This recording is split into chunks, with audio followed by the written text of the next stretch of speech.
जय हिंद दोस्तों, स्वागत है आप सभी का आपके अपने YouTube चैनल ट्यूशन घर ऑफिशियल में। अब आज की इस वीडियो में हम लोग इडियम के पार्ट को देखेंगे। इससे पहले आपने सिनोनिम्स कहिए या वर्ड पावर की वीडियो को आपने देखा, होप कि आपको वो बेहतर तरीका लगे समझने और समझाने का। अब हम लोग चर्चा करेंगे उसी वे पे इडियम्स को, ठीक है। यहाँ मैं हेडिंग कर देता हूँ इडियम्स, थोड़ा ऊपर हेडिंग किया जाए ज़्यादा बेहतर रहेगा, ठीक है। यहाँ पे लिखते हैं इडियम्स।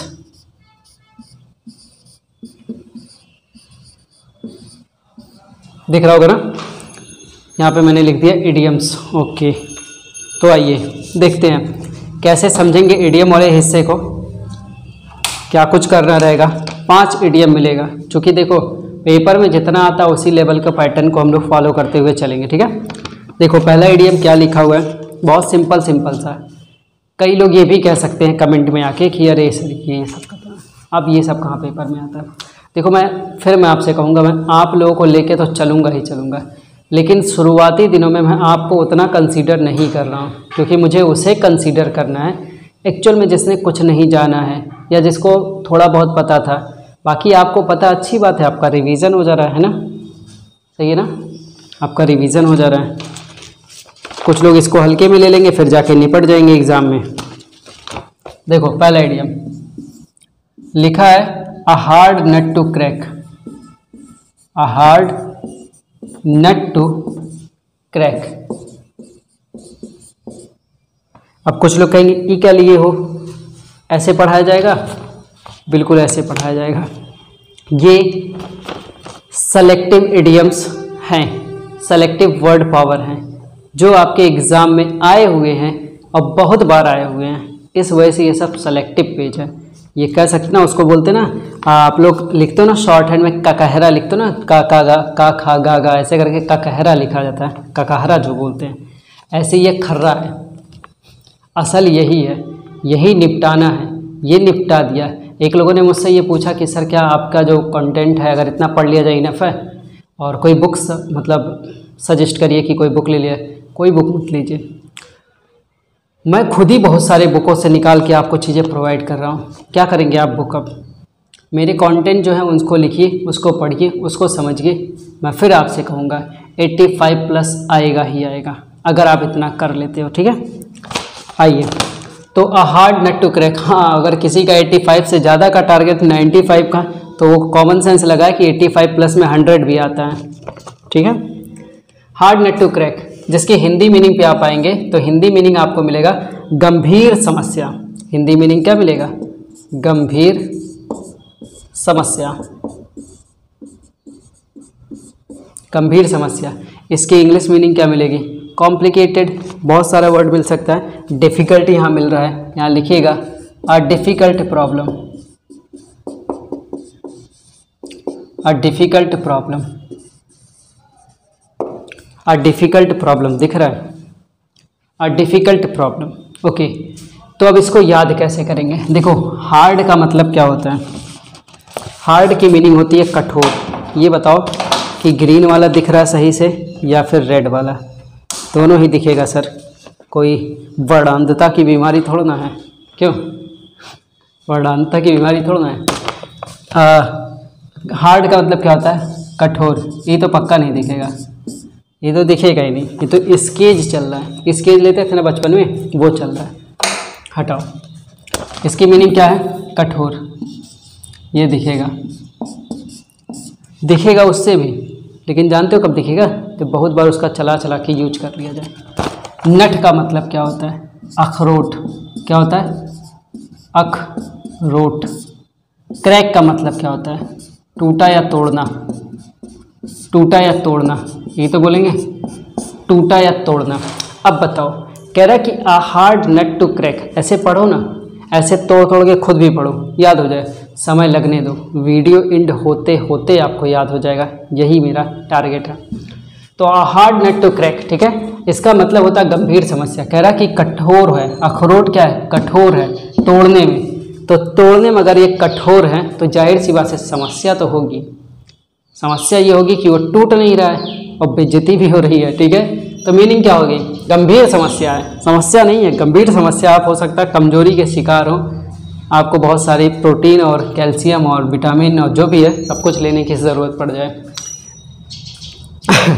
तो याद कैसे करेंगे? A hard nut to crack is the idiom of गंभीर समस्या, अ डिफ़िकल्ट प्रॉब्लम। कठोर अखरोट तोड़ना टूटा, कुछ भी आप उसको रिलेट कर पाओगे। दूसरा, अखरोट क्या है? कठोर है, टूट नहीं रहे, तो गंभीर समस्या है। किसी बाबा से मिलिए, देखिए हकीम से मिलो, बाबा से नहीं मिलो। किससे मिलो? हकीम से मिलो। अ थॉर्न, ठीक है, अ thorn in the flash, in the flash, ये इडियम है, अ थॉर्न इन द फ्लैश। तो थॉर्न का मतलब क्या होगा वो भी अभी देखिएगा। वैसे इसकी पूरी हिंदी है काम में हमेशा होने वाली बाधा, काम में हमेशा होने वाली बाधा, ठीक है, काम में हमेशा होने वाली बाधा होगी ना, काम में हमेशा होने वाली बाधा, बाधा, ठीक है। इसकी जो इंग्लिश मीनिंग आप लिख सकते हैं वो ये लिख सकते हैं, अ कांस्टेंट, कांस्टेंट का मतलब क्या होता है? लगातार, ठीक है, a constant source, a constant source of annoyance. Annoyance का मतलब क्या होता है? परेशान करना, तंग करना, ठीक है। अब कहेंगे सर एनॉयंस की मीनिंग क्या ज़रूरत है लिखने की, क्या करेंगे ये सब बता के? मेरे भाई एनॉय करके बहुत बार पेपर में आया है, तो क्यों नहीं लिख लोगे? इसका मतलब क्या होता है? तंग करना, बहुत ज़्यादा तंग कर देना किसी को, ठीक है। तो देखो कह रहा है कि अ थॉर्न इन द फ्लैश का मतलब होता है काम में हमेशा होने वाली बाधा। थॉर्न का मतलब क्या होता है? थॉर्न का मतलब होता है कांटा, कांटा, कांटा जैसा भी हो, कांटा, ठीक है, चुभने वाला कांटा। ऐसा भी कांटा और कौन सा बोल सकते हैं कि कांटेदार कोई पेड़ हो, तो उसके लिए भी यही वर्ड रहेगा, ठीक है। कांटेदार क्या हो? कोई पेड़ हो, कांटेदार कोई पेड़ हो, उसको भी हम थॉर्न बोल सकते हैं। कांटे से रिलेटेड है, नुकीली चीज़ों से रिलेटेड है, ठीक है। अच्छा, फिर क्या लिखा? In the flash. In the flash का मतलब क्या होता है? इसको आप बोलोगे, इस फ्लैश की मीनिंग क्या है? इस फ्लैश की मीनिंग है फल का गूदा, ठीक है, फल का गूदा आप बोल सकते हो, ठीक है, फल का गूदा बोल सकते हो, या फिर किसी मांस का गूदा भी बोल सकते हो, ठीक है, मांस का गूदा बोल सकते हैं। किसकी मीनिंग है? फ्लैश का। अब ये बताओ, अगर मान लो कोई मैं मांस खा रहा हूँ, ठीक है, वैसे तो मैं शाकाहारी हूँ, शुद्ध वाला अंडा खा के शाकाहारी बना हूँ, ठीक है। तो अगर मान लीजिए मैं मछली खा रहा हूँ, एक्चुअली मछली में ही ज़्यादा कांटा रहता है, ऐसा लोग मुझे कहते हैं, मुझे बहुत ज़्यादा अनुभव नहीं है, ठीक है।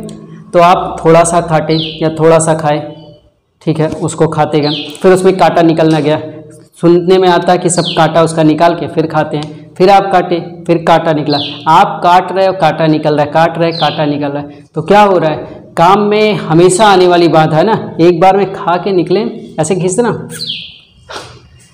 एक बार में ही खा के निकलिए।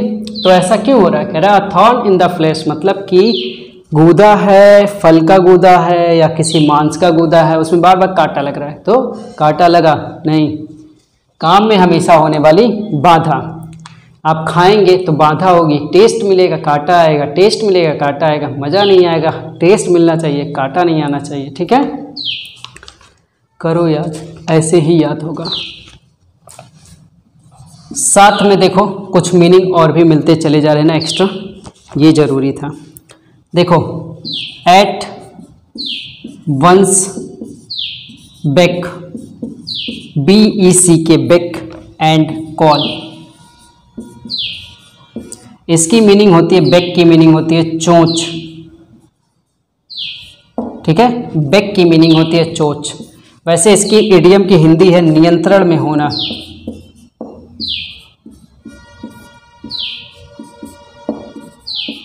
नियंत्रण में होना, ठीक है। बैक का मतलब होता है चोंच, नियंत्रण में होना, तो इसके लिए अंडर कंट्रोल तो मीनिंग रहेगा, सिंपल सा आपको पता है कि इसकी मीनिंग क्या रहेगी? अंडर कंट्रोल, इसकी मीनिंग रहेगी अंडर कंट्रोल, अंडर कंट्रोल। याद कैसे होगा? बेक का मतलब होता है चोंच। चोंच किसकी होती है? चिड़िया की होती है। हमारे भी चोंच निकली हो, ठोड़ बोलिए, चोंच बोलिए, जो भी बोल सकते हैं, निकला हुआ ना। मतलब ये मैंने मुंह खोला बुलाया, मुंह खोला बुलाया। बेक एंड कॉल, मुंह खुला मैंने बुलाया। और बहुत सारे, जब आप बहुत अमीर होते हैं, बहुत बड़का बाऊ साहब रहते हैं अपने एरिए के, तो आपका जैसे ही मुंह खुलता है ना, तुरंत लोग हाजिर हो जाते हैं। मतलब हाजिर जवाब में हाजिर हो जाना, अंडर कंट्रोल होना, आपका नियंत्रण होना उन पे, ठीक है। तो मुंह खुला लोग हाजिर। Back and call, at once back and call, चोंच, मुंह खुला बोला लोग हाजिर, मतलब वो लोग नियंत्रण में, ठीक है। 4th नंबर इडियम देखते हैं। चौथे नंबर इडियम में क्या है? चौथा नंबर इडियम का है एन एसिड टेस्ट, ठीक है, दिख रहा होगा ना, an acid test. An acid test का मतलब क्या होता है? दिख रहा होगा, ये भी टाइम टेक होगा दोस्त, याद रखिएगा। किसी को समय की शिकायत होगी तो बताएगा, 2 मिनट में मीनिंग ख़त्म कर दूंगा, ठीक है। अगर किसी को समय की शिकायत होगी, देखो मैं आपके अकॉर्डिंग तो पढ़ाऊंगा नहीं, क्यों? मैं सारी आपकी बातें मान लूँगा, आपका सजेशन मान लूँगा, लेकिन मुझे जो बेस्ट लगेगा, जो तरीका सही लगेगा कि मैं आपको याद करा पाऊँगा, मैं वही करूँगा, ठीक है। उसमें समय लग रहा है, कोई दिक्कत नहीं। जब मैं समय देने के लिए तैयार हूँ, इतने सारे काम के बावजूद जब मैं समय देने के लिए तैयार हूँ, तो आप क्यों नहीं समय देंगे? हैं, समय देना पड़ेगा ना। आप खुद देखना, जब 1 महीने के बाद जब आपके अंदर इतने चेंजेस होंगे, सारे वर्ड्स याद हैं, पूछो जो पूछना है, थोड़ा टाइम लेके बोलेंगे लेकिन सब बोलेंगे, ठीक है। तो एन एसिड टेस्ट का मीनिंग आपको बताया गया, गंभीर परीक्षण, ठीक है। क्या बोलेंगे? गंभीर परीक्षण।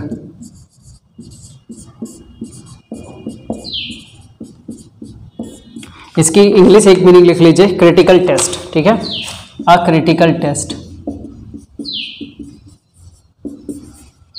ध्यान रहे, ये क्लास मैं यूट्यूब पे भी अपलोड करने वाला हूँ, तो ऐप वाले ये ना कहिएगा कि पेड बैच ले रहे हो और वीडियो यूट्यूब पे भी डाले हो, वीडियो प्ले स्टोर ऐप पे भी डाले हो, ऐसा नहीं है। 1-2 दिनों की क्लास जाएगी ताकि लोगों को पसंद आए कि क्या करना है क्या नहीं करना है, कैसे क्लासेस चल रही हैं, वो सब देखने के लिए, ठीक है, ताकि जो भी मेरे साथी अभी नहीं जुड़ पाए हैं वो जुड़ जाएं, ठीक है। तो एन एसिड टेस्ट क्या है? गंभीर परीक्षण। कैसे याद होगा? कोई ऐसा टेस्ट किया जा रहा है, जैसे लैब में साइंटिस्ट हैं, वो क्या कर रहे हैं, साइंटिस्ट हैं या फिर जिनको भी बोलिए, डॉक्टर्स भी रहते हैं, वो सब लोग क्या कर रहे हैं? टेस्ट कर रहे हैं, एसिड टेस्ट। अब एसिड से जो टेस्ट होगा, जो परीक्षण होगा, वो बहुत ज़्यादा क्या होगा? क्रिटिकल टेस्ट होगा। क्रिटिकल क्यों? बहुत गंभीर परीक्षण होगा। अगर मान लीजिए एसिड, इमेजिन करना, मेरी सारी बातों को बस इमेजिन करिएगा, उसको रियल लाइफ से जोड़ मत लीजिएगा। हाँ, सही कह रहे हैं आप। शक्तिमान ने कहा था कि ऐसा नहीं होता। कल रात में मैंने देखा परियां उड़ रही थी, मेरे घर पे भी एक परी आई हुई थी, उसने मुझसे कहा कि तुम्हें जो जो चीज़ चाहिए वो तुम मुझसे कहना, मेरा नाम लेना, सब कुछ मिलता रहेगा। तो ऐसे जब छोटे छोटे हम लोग बच्चे रहते थे, दूसरे वाले बच्चे की बातों, हाँ सही कह रहा, छोटे वाले बच्चों की बातें मान लेते थे, वैसे मेरी भी बात मानिएगा, लेकिन याद करने के सेंस में सब मानिएगा, उसको रियल लाइफ से नहीं जोड़िएगा, ठीक है। तो एसिड टेस्ट में क्या होगा? मान लीजिए एसिड गिर जाएगा तो खतरा भी है, गिर गया तो क्या हो जाएगा? इसीलिए उसका परीक्षण जो किया जाता है बहुत गंभीर परीक्षण होता है। उसको सोचते हैं ना कि वो जो क्या होता है, वो जो जार होता है, उस जार में ही मिला के उसको रखा जाता है, ठीक है, ऐसे बाहर नहीं फेंका जाता है, क्योंकि वो क्या है? एसिड टेस्ट हो रहा है, बहुत ही गंभीर परीक्षण हो रहा है। थोड़ा सा इधर उधर हुआ तो हाथ जल जाएगा, चेहरा जल जाएगा, तेजाब एकदम बोलिए, ठीक है। लीजिए 5वें नंबर का इडियम लीजिए, दिख रहा है दोस्त यहाँ तक? बिल्कुल दिख रहा है सर, साथ बने रहिए। मेरा टारगेट है तो टारगेट आपका भी है, आपका टारगेट है एग्ज़ाम निकालना और मेरा टारगेट है आपको 85+ से स्कोर कराना। देखो, all eye for an eye, all eye for an eye, simple सी मीनिंग है जैसे को तैसा, ठीक है, जैसे को तैसा। मतलब इंग्लिश मीनिंग क्या बोलेंगे? Tit for tat, tit for tat, tet नहीं टैट, ठीक है, टिट फॉर टैट। ये भी याद हो जाएगा, बिल्कुल याद हो जाएगा सर। आँख के बदले आँख जब आप मांगेंगे, जैसे आँख के बदले आँख, खून के बदले खून, भाई के बदले भाई, मेहनत के बदले मेहनत, ठीक है, मेहनत के बदले मेहनत, और मेहनत किस वे में, जैसे मैं सार्थक कर रहा हूँ अपनी मेहनत की, आपको और अच्छे तरीके से आसान तरीके से मिल सके, भरपूर समय दे रहा हूँ, इस मेहनत के बदले में आपसे भी मैं मेहनत चाहता हूँ ताकि आपका सिलेक्शन हो। ओके, तो ध्यान रहे ये जो आप इडियम और सिनोनिम्स का वीडियो पाएंगे, क्लास आपकी चल रही है, वो सैटरडे को आपको टेस्ट मिलेगा जो ऑनलाइन टेस्ट रहेगा ट्यूशन घर ऑफिशियल ऐप पे। टाइमिंग वाइमिंग कुछ है, कुछ टाइमिंग वाइमिंग दिया था कि नहीं, कुछ टाइमिंग दिया था कि नहीं, फ्राइडे को तो नहीं था, सैटरडे को पेपर है, सैटरडे को कुछ टाइमिंग आपको नहीं दिया गया है, क्यों? सैटरडे को आपको कोई टाइमिंग नहीं दिया गया है टेस्ट का, तो ले लीजिए टाइमिंग, कोई भी टाइमिंग हो जाएगा, टेस्ट जब जनरेट होगा तो आपको मैसेज जाएगा, ठीक है? जितने लोग इनरोल रहेंगे मैसेज जाएगा, टेस्ट दे दीजिएगा, ठीक है? ये क्लियर रहेगा। ये पूरा आपका इडियम था दोस्त, इतना आपको इडियम ध्यान रखना है। आज की क्लास में इतना ही। कैसी लगी ये क्लास कमेंट करके बताइएगा। आसान है ना, बहुत। मिलेंगे नेक्स्ट वीडियो में, आज के लिए इतना ही। टेक केयर, गुड नाइट, जय हिंद।